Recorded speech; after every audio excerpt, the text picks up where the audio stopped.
Texas wins this one 34-30. Dude. I thought I could go for a walk at the end of the third. I thought it was over. Me too. I was like, I'm gonna go for a quick walk. I told you the Home Depot helped me build an outdoor shower, and I'm living in the Northeast, and I'm hanging on to that sucker until the pipes freeze, and I probably got to go back to Home Depot next spring and get new pipes. I thought it was over. And so I put out my towel and all my stuff and ready to go take a shower then. And it wasn't until 7:10 p.m. that I wound up taking a shower because of Diego Pavia and Texas's prevent defense. Oh, my God.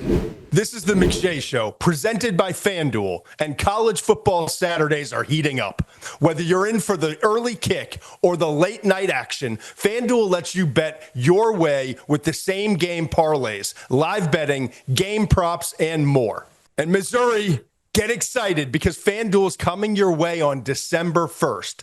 Download the app or head to FanDuel.com/McShay and make every Saturday count. Must be 21 and older and present in select states, or 18 and older and present in D.C., Kentucky, or Wyoming. Gambling problem? Call 1-800-GAMBLER or visit rg-help.com. Call 1-888-789-7777 or visit ccpg.org/chat in Connecticut. But I don't want it to be let's start with Pavia. This guy is an absolute lunatic. And you know me, I fucking love lunatics. I love guys that just don't care. As you're starting to get, as you actually get to know me in this, not you, I'm talking about our audience. No one got to know me for 20 years at ESPN. You're starting to get to know the real me recently, and it's causing some people around here some trouble, but not that much. I love crazy people. I love maniacs. I love people who just like, no matter what, they just like find a way, right? Yeah. I mean, the dude threw for 365 yards today and rushed for a team high 43 yards. He was the team's leader in run. They couldn't run the ball on Texas. It was all on him. And by the way, he got sacked twice as many times as he's ever. Was it New Mexico State? Where was he before this? Was New Mexico's? No. It was New Mexico. Where was it? We'll get to it. He's never been, the most he's ever been sacked in a single game was 3 times. He was sacked twice as many times today. And he still just kept ripping. They went into New Mexico State. Thank you. They went into the fourth quarter trailing by 24 points. He's been sacked 6 times. Do you know how easy it is to be like, not my day? I'm going to finish this game out, but like, I got nothing left in the tank. It's that point Coach Tate used to say, the quarterback coach at Richmond. He talked about Mark Megna gets over that wall faster than any human being ever. And I was like, what do you, like, it's that point where you decide as a human being. And it's all mental. What am I going to give in this moment? And Pavia just gave everything. And it got him back in a game where they got to kick an onside kick, almost got the onside kick. My gosh, that ball was hanging around the sideline. It felt for an eternity. I was actually surprised they didn't get that onside kick. And had they, that son of a bitch would have found a way to at least go to overtime. But I want to give him the love. Like, I actually learned more from Pavia today, and I feel like we all know a whole lot about him. But that fourth quarter, I'm a Pavia guy now, full in. And I kind of had a foot and a half in the door before. He's flat out awesome, man. Like, that is a human will at its finest. And I say all these things because I wanted to get it out of the way. Oh, and Eli Stowers. We haven't seen a tight end, by the way, and this is a tight end class with a lot of talent, okay? Yeah. There has not been a tight end to have a singular performance like Eli Stowers had for Vanderbilt today. And if they have, I missed it. He was 7 for 146 with 2 touchdowns. And if you look at like the rest of the team, nobody else stepped up and had like big performances. They couldn't run the ball. The protection sucked. And a bunch of receivers had like 3 or 4. He was the guy. It was a 2-man show with Pavia and Stowers. I love Stowers. Your boy Michael Trigg had 8 for 155 against Kansas State. Not nearly the stage. Not nearly as big of a stage. Fuck off, Mensch. Pulling that nugget out right now when you sure. put him on my radar, man. Sure. So it was up there. The two best performances, we saw one of them today from Stowers. But I want to get to this, because here's the real story of this game. I told you after Oklahoma, I've seen this story before. I hope it's not fool's gold. And ever since that Oklahoma win, where they looked great, and Eli and Arch looked like Eli or Peyton, Arch looked like a Manning. Yep. And you felt like I just had this sense that they weren't there yet, and they weren't, and they've struggled the last couple outings, and it took overtime against Kentucky, right? And today was the first time, and I wrote it in my notes, this feels different. It's what we all signed up for. On both sides of the ball, right? Both sides of the ball, but we Okay. all signed up for nationally the Arch Manning show. Okay. And he's had good moments, and we've all been like, is this it? Today it felt real. And why do I say it felt real? Because the thing that's outside of the external pressure, no player has ever entered into a season with more external pressure. Number 1 overall draft pick, hasn't even been a full-time starter. National championship, this team is going to get over the hump. We got Arch, not Quinn Ewers. Mm-hmm. Heisman favorite. Hadn't even started a game as his first-time full-year starter. So the externals were a major part of it. But if you really got to know what was happening behind the scenes, it was Arch's eyes. Arch didn't know because he hadn't played enough ball. And when he came in with packages, and he was given, here's a 12-play sheet. And yes, he started a game, but it was limited. And so then he gets thrown into the Wolves against Matt Patricia and that defense that is turning out to be one of maybe we put it up in the legendary list of the Alabamas and the Miami 2001 and Bama in like the 2011, 2010, at USC with Malaluga and Cushing and all those maniacs. He got thrown in at the shoe. Yeah. He didn't know where to go with his eyes. And I know that because I know that. Right. And I always tell you these things when I feel like it's comfortable to tell you, and because I know, because I actually have this information, okay? And there's been ups and there's been downs, and he's shown flashes and certain things. Today, I finally saw Arch get to be Arch. Because and anyone who's played the quarterback position, or anyone who's just watched a lot of it and can only imagine, there's so many things that you have to process that's coming in your ear now in the college helmet, being regurgitated to your teammates, pre-snap reads. What's the play clock looking like? What's the coverage looking like? Is that blitzer? Is he hot? Where's the motion? Like, right? Yeah. And I've been there where I don't know where I'm going with my eyes, and it's a disaster. Seeing ghosts, hoping, pressing, and it's all the things we saw. It's like, why does Arch look like this?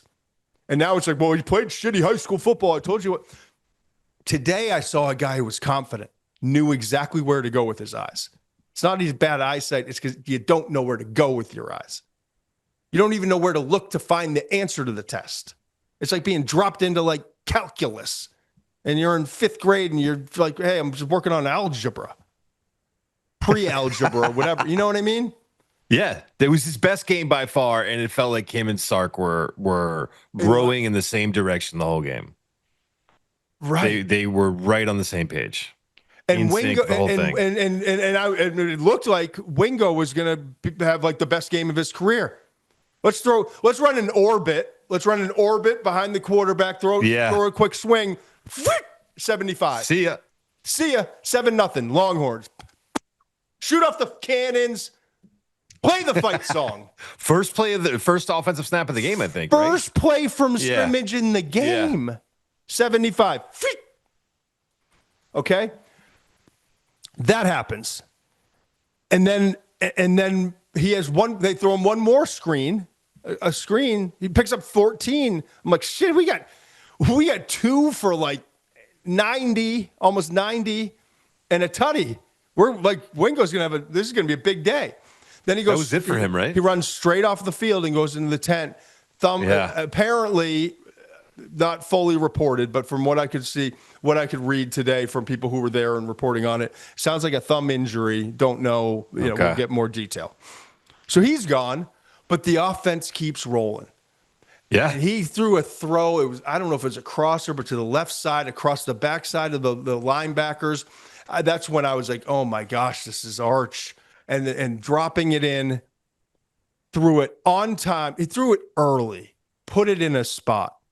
It wasn't Arch running and like creating. It wasn't Sark.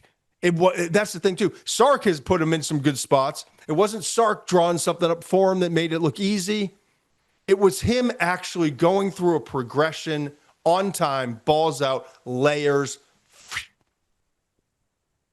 It was different. I mean, the Sark stuff for me was when he got him with that orbit motion to Wingo, and then he did like some kind of double reverse flea flicker, and it just felt like he was getting Arch comfortable within the game plan to start with the way he scripted that game early, and then he was ready to take the training wheels off.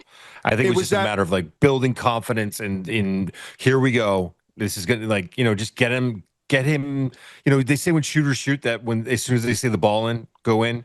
He just wanted him to see the ball go in, and then we're off. And I felt like that's what they were doing. It was that drive up 10-0 midway in the first quarter when Arch took him 83 yards, 10 plays, 5+ minutes. It was authoritative. It was confident. It was on time.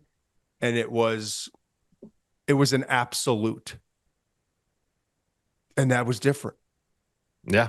I haven't seen that arrogance that you need to see from a great quarterback. It's beyond confident. It's fuck you, stop me. I saw that from Arch today for the first time. Not him standing over some Sam Houston State linebacker who we carried in the end zone and like the swagger and Arch, why is he doing? I'm talking real stuff. Yeah, it got chippy today. I like that. It was good. That's fine. And I'm not even talking about, I'm talking about the fuck you. You can throw anything at me. I've got the answer because I know where to go with my eyes and I know what I'm looking at finally. I think it's going to be different from now on for Arch. I'm not saying they're going to win out. I'm not saying that I'm sure there are going to be bumps. I'm telling you, for the first time, I can sit here confidently after a day of college football and say, now we can start the evaluation on who Arch Manning is because he knows where to go with his eyes. He's trusting what he's doing. And I think anything now is fair game. What we were studying before was him being thrown into the fast lane with a car that only went 35. It was a wreck waiting to happen.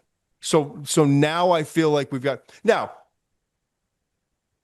They gave up 21 points. It was a nightmare in the fourth quarter. And does that put a little sour on it? Does it yuck the yum a little bit, as my kids would say, or used to when they were even younger, and they hate me for saying that? Yeah, it does a little bit, but it doesn't take away from the biggest takeaway. And the biggest takeaway is today was different. It was authoritative. It was confident. And I'm excited to see where it goes from here now. And now I look at Texas, Georgia. And now I look at Texas A&M, and I say, we got games. It's a fair fight, finally. It was not a fair fight had that had to happen 5 weeks earlier. It's a fair fight. You're not worried about this team going on the road? I mean, they beat Kentucky by 3, Mississippi State by 7, lost to Florida. I'm worried about all of it, and I'm like, who isn't? And I'm worried about, yes. I'm just saying, it was beyond worry before. I was going into a gunfight with a hatchet. As Frank DeFelice used to say, go into a hatchet fight with a hatchet. It was going into a hatchet fight with a butter knife. Yeah. They were real close to losing to Mississippi State, and the wheels really coming off on the season. I know. I'm just saying I'm now on record. And so you can hold me accountable. If Arch does not play at a level that gets Texas in a position to win games and keeps them like right where they should be based off of the rest of the talent around and exceed that, then I was wrong. But I'm finally able to sit here with confidence and say, I think he's ready for this now. I hope he keeps rolling. Me too. Emmett Mosley, the wide receiver, had 8 receivers he had 8 receptions all year. He had 7 today. I mean, he just adjusted and found a different guy. You know what else I thought was awesome? 10 different Texas receiver or targets, 10 different skill position players for Texas got in on the 25 completions that Arch threw. He had 2. Wingo had 2 for 84. We thought this was going to be the Wingo game. But he goes out in the first quarter. Yeah, Emmett Mosley, DeAndre Moore stepped up. They had 10 for 118 and 1 combined. But it was all of them. And you know what happens when you actually can see the field and know where to look with your eyes and you're confident what you're doing? It doesn't matter who the jersey number, the receiver, the speed, the height, or anything else. He went to Livingstone. Yep. Early in the season because it's my roommate. He's a big target, and I know where he's going to be, even though I don't know exactly where to go with my eyes, but I trust it. He doesn't have to do that anymore. Now is 13, right? Is Livingston? Now he's just his roommate, and he's another target out there.